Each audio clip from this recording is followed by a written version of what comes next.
Sound morality must be encouraged. Education must be promoted. Temperance and frugality must be exemplified in industry, thrift, and everything that pertains to the well-being of our people and the well-ordered and dignified must be exhibited to the nation and the world. This must be exemplified. The National Black Convention, the date, October 4th, 1864, 146 years ago. Now, I would argue that that speech could be given today, right now and in this moment. They gave my bio, and I'll just tell you a little bit more about me. I went to Syracuse University. I had a bachelor's there and a master's degree there. I made my home in Central New York for the past 30 years. I never imagined at the age of 18, a boy from Harlem, raised in the Bronx, would end up in Syracuse, New York, all these years. But it is here that I have found my greatest joys, and as Minister Grace said, I am married, happily, with 4 children, and I have a wonderful church fellowship. Life is good. As a hobby as a kid, I enjoyed media, TV, and the arts, and discovered something very early that people would often talk to me about their problems. And I would often find myself intuitively listening because it was the polite thing to do. It's that skill that I bring to what I do every day, helping to tell the stories of everyday people who have something to say. Because I find that everybody has value. And so my job, I think, is to connect them to others who, just like them, have a dream, who have an opportunity, merging possibility with opportunity. And I believe opportunity and possibility exists here tonight. We live in a historic time indeed. Last year, or 2 years ago, we elected the first African-American president to the United States. Now, that's something many of us never could have imagined. But I think we thought by electing Barack Obama that that was all we had to do. So I think we need to get back to work so that there can be more Baracks and more Michelles, and that energy can go forward. I believe in this audience right now that perhaps there's the next Shirley Ann Jackson, who received her PhD from MIT, president of Rensselaer Polytechnic Institute, one of the baddest sisters on the planet. See, I want you to think about being proud tonight, because you are the representation of the sacrifice, the values, the heritage, and the affirmation of the people who did everything they can to make sure that we could stand here tonight. They affirmed their place, they claimed their space in a community and a nation that did not always make them feel welcome. And yet they found a way to triumph over everything. That's our birthright. Success runs in our race. It's part of our DNA. It's a legacy that I hope we can continue to honor those who come before. And that's why we must remember who we are on the way to where we're going. You know, thinking about this conversation, I was talking to my buddies, as I always do, uncertain about, well, what am I going to bring in the 15 minutes or less, I'm looking for the high side on the hook, that I have to give this conversation. And I was thinking, well, what do we do? And so I said, well, maybe I can draw from the words and insights from our New Inspiration for the Nation radio program, a show, incidentally, that I created and was helped along by Pastor then Phil Turner, who helped me structure the very financial arrangement that I have in place today. But I believe in creating that program that we needed a media outlet that celebrated the success of everyday people in our community, from entertainment to the arts, from science to hip-hop, to religion, to affirm that despite what's on the news and on TV, that our success is not a fluke. It's part of our DNA. We are a community with a history of achievers and believers. Success runs in our race. Like it or not, the #1 cultural export in the world is hip-hop, created in my hometown in the Bronx. But we've also excelled in classical music, and you'll hear some of that tonight. Did you know, for example, that the original king of pop, Joseph Bologna Chevalier Saint-Georges, right, who was a composer in the 18th century, migrated to France, born in Guadeloupe. Saint-Georges was a breakthrough composer and a violin virtuoso who was known as Le Mozart Noir, forgive my French. He became the first black man to lead France's most important orchestras. Or maybe you have heard of William Grant Still, the dean of African-American composers. When I heard his Afro-American symphony, the haunting melodies that touched my soul, I thought it sounded like Gershwin. In fact, it sounded like Porgy and Bess. Well, it might have, because Still wrote his 4 years before Gershwin wrote Porgy and Bess. I wonder where he got that idea from. Success runs in our race. And then there's the brilliance of the music and the movement throughout history. We have used song in the midst of whatever was going on in our lives. Y'all know what I'm talking about. Song is a way to hope for a better day. Wade in the water. There's a balm in Gilead. Swing low, sweet chariot. Marching round Selma. Oh, happy day. With James Brown telling us, say it loud on Black Men Proud. Nina Simone reminding us that we are young, gifted, and black. And the music and the message by Bob Marley telling us to get up, stand up for your rights. And Sam Cooke telling us that there's a change that's going to come. And then Marvin Gaye said, what's going on? And yes, Sister Sledge reminded us that we are what? Family. Over 50 years ago, Althea Gibson became the first African-American to play in Wimbledon, but now you got Venus and Serena taking turns. Who's going to win this year? Okay, I'll give it to you this year. In medicine, Dr. Charles Drew created the model for blood and plasma storage that is used by the Red Cross today. And while the Saints go marching in, I know the Saints won the Super Bowl for Who Dat Nation, but in the last 3 years, 4 black coaches have led their teams to the biggest game, 2 of them in the same game, 2 back-to-back. You know what I'm talking about? Success runs in our race. And don't sleep on Shawnee Davis. Y'all know who Shawnee Davis is? Well, I'll tell you who he is. He's from the south side of Chicago. He started roller skating, he switched to ice skating and then speed skating, and then became the first African-American to qualify for the Winter Olympics. He's a gold medalist. So now y'all got a reason to watch. Because he's in Vancouver right now trying to get some more gold medals.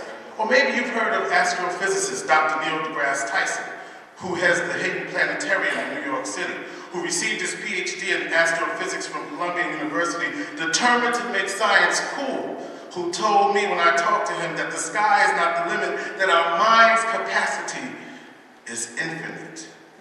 In the corporate world, did you know that the president and chief operating officer of McDonald's, his name is Don Thompson. He directs global strategy and operations for 32,000 McDonald's restaurants in 117 countries. Did you know that? Did you know that the CEO of American Express, Kenneth Chenault, for the last 8 years, is an African American? Did you know that Dr. Ben Carson, the world-famous neurosurgeon, was the first to separate conjoined twins? Did you know that Clarence Otis Jr. is the CEO of Darden? You may have heard of some of the chains they run, Red Lobster and Olive Garden. And did you know that Richard Parsons is the former CEO of Time Warner and current chairman of Citigroup? Y'all know that? And of course, there's Oprah. I just got to throw her in just because. And did you know that while Pierre Lafont is largely credited with developing the plans for Washington, D.C., it was Benjamin Banneker that finished them, right? Y'all know that.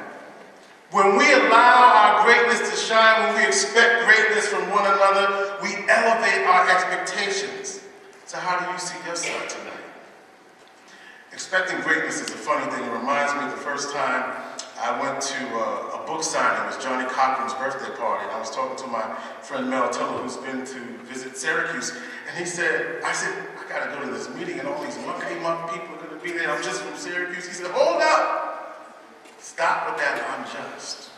He said, you've interviewed some of the top people in the world. Take your extraordinary self in that room and schmooze your way around. So Al Sharpton, Katie Couric, I'm name dropping for real. I am. But I'm in this room with all these people. At the end of the night, somebody actually came up to me and said, well, you seem like you know a lot of people. I didn't know anybody in that room, but I work my plan. But that experience taught me that We are all gifted, and if we bring our gifts everywhere we go, every time, excellence knows no season. So this year, I get to talk to T.D. Jakes and Ted Copeland, Heavy D, and Curtis Blow, and Gwen Eiffel.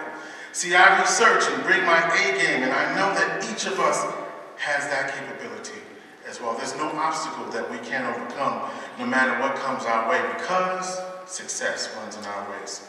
56 years ago, separate but equal was the law of the land. Y'all know that. Minister Grace talked about the film Freedom's Call, where I had an opportunity to meet Dorothy Gilliam, the first African-American to work at the Washington Post, and Ernest Withers, who photographed 5 presidents, who chronicled the civil rights movement with his camera. But getting those stories meant that they had to risk their lives. Reporting the news could have cost them their lives, but yet they persevered. They were revolutionaries, like many Jean Brown Trickey, who was featured in our film, one of the Little Rock Nine, who every day went to school to endure beatings and taunts. Why? Because she said there was something big going on there, and I needed to be a part of that. Imagine Ernest Green, the first African-American to graduate from a formerly all-white high school in the South, saying it was like going to war every day. Like going to war every day. Or to James Meredith, who in 1962 became the first African-American to integrate the University of Mississippi, Ole Miss, a day with 16,000 troops were needed just so that one black man could go to class. But the cause was just and right, equal education for all, and the walls come tumbling down. What I'm saying to you is that you will have to stand up for something. And you may be the lone voice. I remember sitting in that house in Little Rock, Arkansas about 6 years ago, and I was talking to Minnie Jean Brown Trickey, one of the 9, and she looked up at the picture and she said, "I'm so proud of those kids."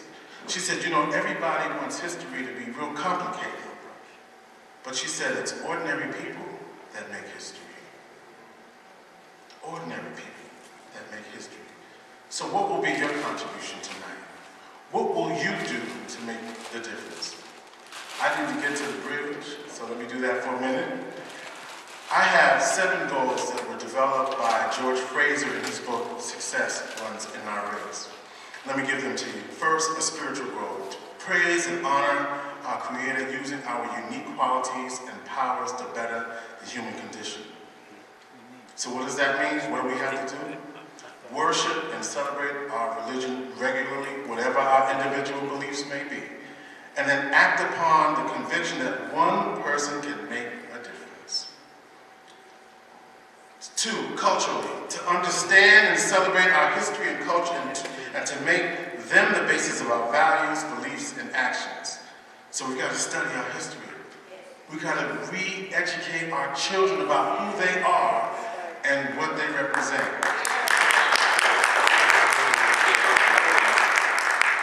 And then use our history as a basis for building self-esteem and personal affirmation. I'm getting there. I'm almost there. And then we have to read. And then we have to read. I remember when my son was 13, and he was reading all, Harry Potter and all these books. I said, "You're going to read this book." "I don't want to read that book." The book was Know Thyself. I said, "If you're going to read all the rest of that, you're going to read this, that by Dr. Naeem Akbar." Now, here's the funny thing about it. When I was 2 years later, what is he telling his 13-year-old sister? "Ayana, now you're going to have a reading list, and the one book that you got to start with is what? Know Thyself." You see how we pass it on? That's how we do it. Let me just get through these 4 things, and I'm out. Okay? All right. Family goal, to strengthen the bond within our family so that each of us may parent, nurture, and guide our children, whether it's our children or not. We have to resolve conflicts in our relationships, ensure that every male fulfills responsibilities of fatherhood, okay? Ensure that every female fulfills the responsibility of motherhood, and then we must guide our children towards excellence. In our family, we have a family mission statement. We agree to a certain things that everybody's going to do, and we sign it as a contract. So that when you come to me and wanted to do this and this and that, I pull out the contract. Okay? Education. We must take full responsibility for the highest educational and occupational standards in our home, in our school, in our work. We got to do that. We got to do that. So how do we do that? Provide for the ongoing education of our families. Expect high achievement. Our children deliver what we expect from them, no matter how they're doing. It might look like a 49 today, but you tell them it's going to be a 94 someday. Economically, we got to build, support, and reinvest in our businesses so that ever-increasing quality of our products and services will make us less dependent on others. We got to support Black-owned businesses. We really do. Community-wise, we got to share our time and resources where needed and network and tap our resources first. And then youth goals. This is really important. I just got to get through this. We got to implement and practice a rites of passage for young men and young women. We got to do that. When my son was 13, my wife and I decided to have a rites of passage ceremony. We had 3 men, one of them our pastor, affirm to him what our expectations are for him at 13 years old. Then the members of the community, Minister Mark Muhammad, Sean McLeod, then members of the community, each telling him, this is what we expect from you. So that now he's got to do it because there's a whole lot of people he'll disappoint if he doesn't do it. Then we as members of the community can do something very powerful in the lives of our children. We've got to pass that history on, pass it on, pass it on, pass it on. And I think I got to get to this thing, but I got to say this. We got to encourage our kids to say no to jail. I know that's something, but we just got to tell them that. And I just want to share with you why. Because otherwise, we are raising another generation of slaves. Why? 13th Amendment of the United States. Here we go. It officially abolished slavery and involuntary servitude, except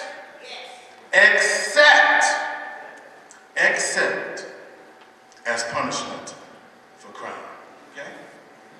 We can't have a generation thinking it's cool. I know Lil Wayne is going to jail, Lil Kim just got out, and T.I.'s in prison too. We got to stop that. No. So finally, I just want to say, support Black media, cultivate sources of the media. You know, we got to do our thing to stay in business. Please support us. And then I just want to leave you with this. Last stanza of the words of Maya Angelou. Out of the huts of history's shame, I rise. From a past that's rooted in pain, I rise. I'm a black ocean, leaping and wide, welling and swelling, I bear the tide, leaving behind nights of terror and fear, I rise. Into a daybreak that's wondrously clear, I rise. Bringing the gifts that my ancestors gave, I am the dream and the hope of the slave. I rise, I rise, I rise. Bethany, I just want you to know tonight that success runs in our race. Remember who we are, because I know you're going somewhere.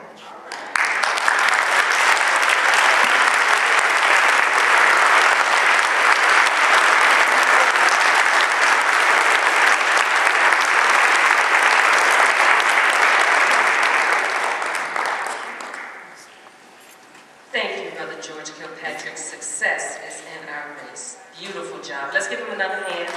Beautiful job. Beautiful job. Fantastic.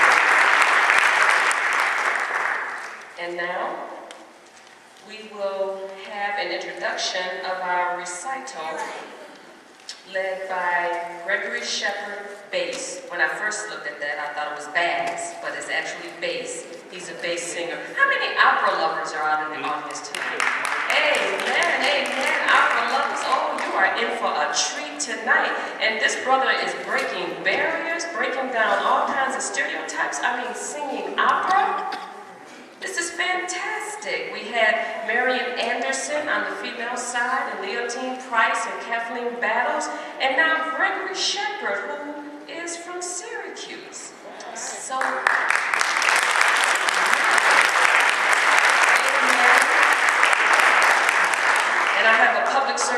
announcement, no recordings, no taping, no pictures. You won't be leaving. I mean, you can leave, but we're not letting people in. So we just want to get that out of the way. The date in just a minute. This was the National Black Convention here in Syracuse, New York. Brethren, the present time is immeasurably more favorable than any other period in our history. To unite and act for our own most vital interests. If we are to live and grow and prove ourselves